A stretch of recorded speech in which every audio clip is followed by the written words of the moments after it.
जहाँ कोई कॉज हो वहाँ पर भी कुरान गाइड करता है कि तुम्हें करना क्या है। ये नहीं है कि जाने के बाद तुम लोगों को मारना, इवन उन लोगों से जो कहीं ज़्यादती कर रहे हैं तो नहीं कहता कि इन्हें मारना शुरू कर दो। पता नहीं सब कॉज कौन डिफाइन करेगा? आप जब बात इस्लाम की कर रहे हैं मुझसे, तो जी। एक इस्लाम है, एक मुसलमान है। अभी जो डिफ़ाइन कर रहे हैं कॉज जगह जगह वो अलग अलग ग्रुप के रिलीजियस हेड करते हैं, इवन हेड्स भी नहीं होते, बन जाते हैं। लेकिन असल में डिफ़ाइन करने का जिसे हक़ है या राइट है वो कुरान है कि किस जगह जंग जायज़ है, किस जगह जंग नाजायज़ है, कहाँ हथियार उठा सकते हैं, कहाँ नहीं उठा सकते।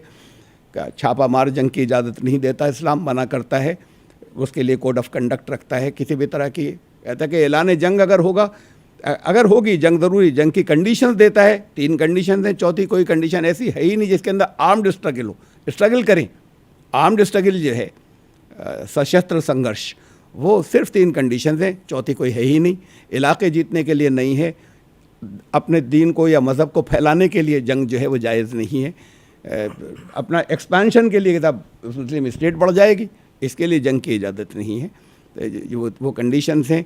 फिर उन कंडीशन के साथ में जब वो हो ही जाए तो उन कंडीशंस के साथ में कोड ऑफ कंडक्ट हैं बहुत स्ट्रिक्ट, वो अलग से हैं, एडिशनल हैं। तो ये चीज़ें हैं साथ में। अब उसको गाइडेंस हम लेंगे तो वहाँ से लेंगे, उसके अलावा जो कुछ भी हो रहा है वो गलत है और कहीं टेररिज्म की शक्ल में निकलता है, कहीं रिएक्शन की शक्ल में निकलता है। डॉक्टर साहब, आपने कहा कि जंग की जो है वो इजाज़त मतलब किसी कंडीशन के साथ इस्लाम में है, और कोई मतलब एक बंदा जो है वो उसको मतलब वो खुद से नहीं कर सकता कि हाँ मैं जंग कर रहा हूँ, वो कुरान के हिसाब से होगा। लेकिन कुरान में जो है वो काफ़ी चीज़ें हमें ऐसी मिलती हैं जिसके ऊपर एतराज़ उठाया जाता है। सूरह तौबा की आयतें हैं काफ़ी सारी, जिसमें कहा जाता है, ये कहा जाता है कि इसमें ये लिखा है कि जहाँ भी आप काफिरों को देखो, और काफिरों को ट्रांसलेट करेंगे हम यहाँ पे नॉन मुस्लिम को देखो, उनको कत्ल करो और उनको नहीं छोड़ो। तो इसको कैसे डिफाइन करेंगे? कुरान की आयतें फिर क्या कह रही हैं? आई थिंक एक चैप्टर पूरा इस चीज़ पे आ जाता है, लड़ाई पे भी आ जाता है। अच्छा, अगर यही कुरान का हुक्म था तो एटलीस्ट सऊदी अरब में वो जितने गैर मुस्लिमों को देखते उन्हें कत्ल कर देते। दुबई में, मिडल ईस्ट के अंदर जितने गैर मुस्लिमों को देखते उन्हें कत्ल कर देते। इंडोनेशिया में, मलेशिया में, टर्की में जितने नॉन मुस्लिम को देखते उन्हें कत्ल कर देते। लेकिन कुरान का हुक्म है, अगर यही कुरान का हुक्म होता तो बड़ी एब्सर्ड सी बात है। क्या श्री कृष्ण ने नहीं कहा था, जो अर्जुन से ये नहीं समझाया?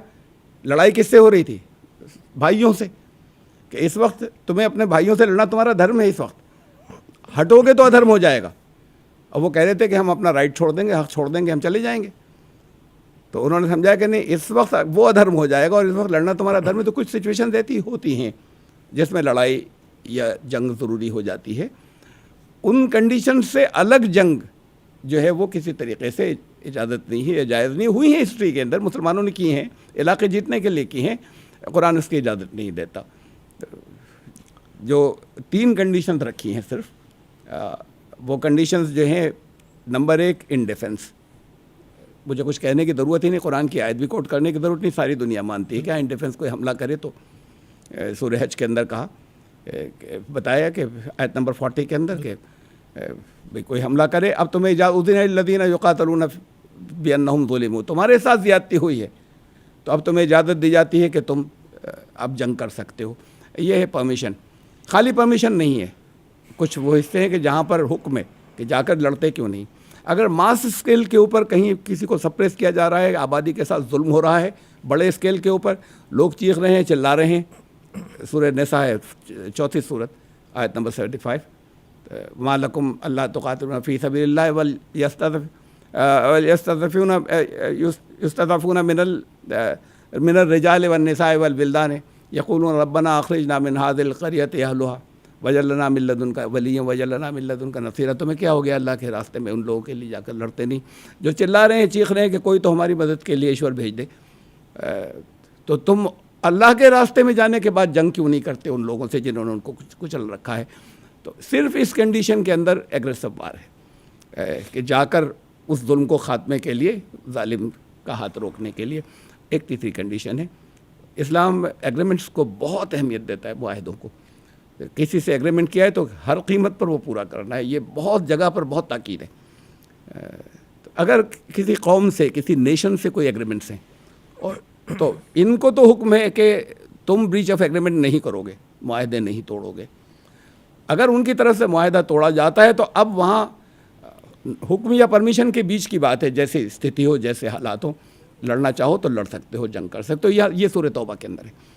तो जिसे इन तमाम कंटेक्स्ट से काटने के बाद ये 3 कंडीशंस के अलावा दूसरी कोई, सूरह तौबा ही के अंदर तो ऐसी ऐसी आयतें हैं, उसी सूरह तौबा के उसी शुरू के अंदर जिसे काट कर कह दिया गया जंग की हालत के अंदर कि अचानक जंग नहीं कर सकते, किसी के ऊपर अचानक हमला भी नहीं कर सकते हैं, डिक्लेरेशन ऑफ वार। यहाँ तो आज की दुनिया में तो जंगें शुरू हो जाती हैं विदाउट डिक्लेरेशन ऑफ वार, और बहुत लेटर स्टेज के ऊपर वो ऐलान करते हैं वी आर एट वार।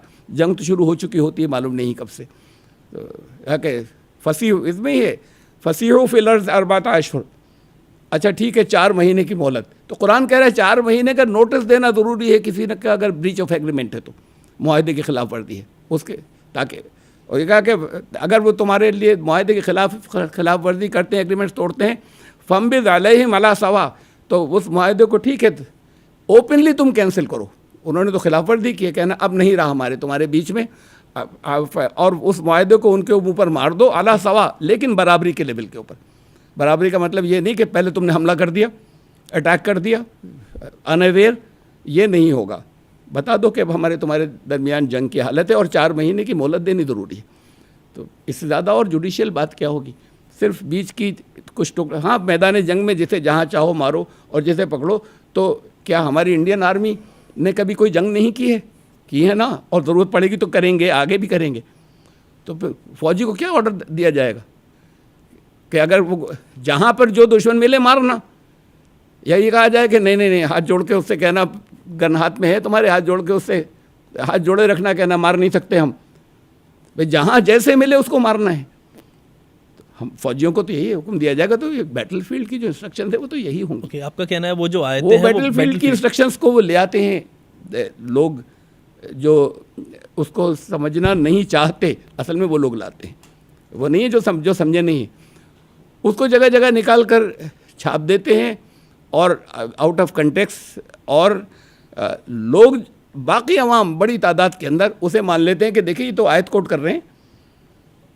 बड़ी आसानी से लोग मुझसे कह देते हैं हमने कुरान में पढ़ा है ये, और उन्होंने नहीं पढ़ा होता, उन्होंने वो पढ़े होते हैं पैम्फलेट, उन्होंने वो किताबें पढ़ी होती हैं जो काट कर लिखी हुई हैं।